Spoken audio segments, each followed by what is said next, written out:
Welcome back. So last video we discussed about David Foster Wallace's book, This is Water. And there we discussed how most of the time our thoughts come subconsciously, right?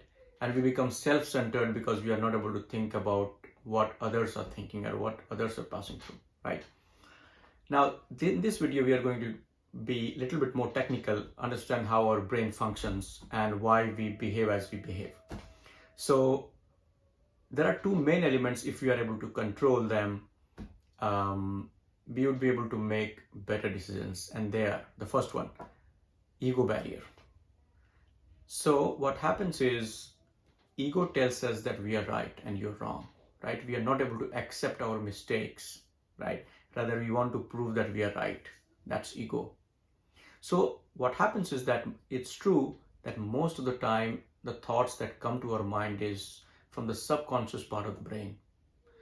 Think about it. When we are walking, we never think whether which leg should we move forward, or when we are driving, we have to go left. We do not think consciously, we have to take left, right? Or when we are riding a bicycle and so on, right? So in the subconscious part of the brain, you have this amygdala, where this emotional part resides, where the fear of survival, making ourselves known, and so on, resides in that part of the brain. So they do not have an access to the conscious part of the brain. Hence, they oversimplify things, right? And they react instinctively. They consider a constructive criticism also as an attack, right? So on the other hand side, you have conscious part of the brain, prefrontal cortex, right, where most of the decision we make consciously by thinking. Okay, so there is a constant fight between these two. Imagine you are offered a hot chocolate and you want to reduce your weight, right? There is a constant fight between these two, where one is asking you to go ahead and one is asking you to control yourself. So let's think about what happens when somebody disagrees with us. Imagine we are in a meeting and somebody disagrees with our point. The point is that our brain is not wired to consider these criticism, because our brain likes more praises. That is why we like people who are very similar to us and who have a very similar thinking, because we like praises and we feel very happy when somebody praises us. Whereas if somebody disagrees, we consider this as an attack, right? So what happens is that, because our brain is not wired to accept criticism, we become angry. And this thought and emotional comes from this amygdala part, right? So understanding this is the first step, right? And how does ego come? Ego comes with experience. So the more experience you have, you are prone to have more ego, provided you understand how our brain functions and how being an open-minded and accepting opposing views will allow you to make a better decision, right? But most of the time it doesn't happen, right? Even a lot of successful people or who are success, they have a lot of ego because of that, right? Next point is blind spot. We all have blind spots. Blind spot simply means that we are not able to see from other people's eyes. I'll give you a very excellent example.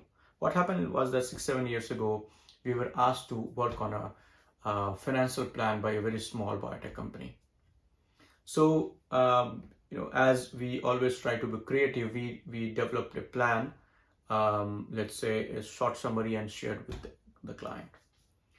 The response was, I'm not able to understand anything. I'm really wondering whether we did the right choice to hire you.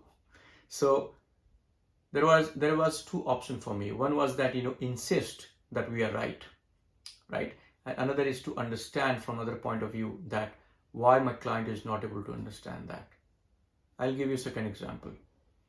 Recently, while working with one of the clients, we realized that the client is more detail oriented, whereas we are not that much of detail oriented because we work in a early stage environment. So as you know, in the drug development, mostly it takes around 10 years for the drug to launch. We are working in a very early stage, meaning in the preclinical phase 1, phase 2A part. Whereas Whereas when you work in a big pharmaceutical company, when you're launching products, you're actually working in a late stage. So you have more information at that point of time about how many hospitals you could target, how many doctors you have, what is your strength and weaknesses, and so on, right?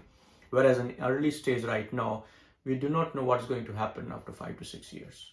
So we had a disagreement about certain points, and I understood why this is happening. The disagreement was happening that he wanted to go very deep into that because that is how he has been working throughout his life, right? So then but it was interesting that he also understood later my point of view, that we focus on less is more because we are at a very early stage.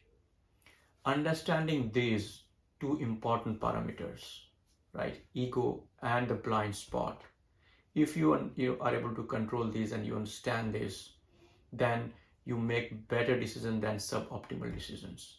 Because if not, what's going to happen? With ego, you are going to tell that I am right. With the blind spot, you keep insisting on telling that yes, but my point of view is actually this is how you should be seeing the other world. Right now, if you discuss politics anywhere in the world, there is absolutely no way you could agree, because most of us, right, we are not able to understand that this is the point, these are the way our brain works. I had an argument with one of my friends about politics, and he said that we should never discuss politics, and I said no, we should discuss politics actually, and understand your point of view and my point of view, right? If you are able to understand how the brain works like this, you'll be able to make better decision. Thanks for watching, and I'll see you in my next video. Thank you.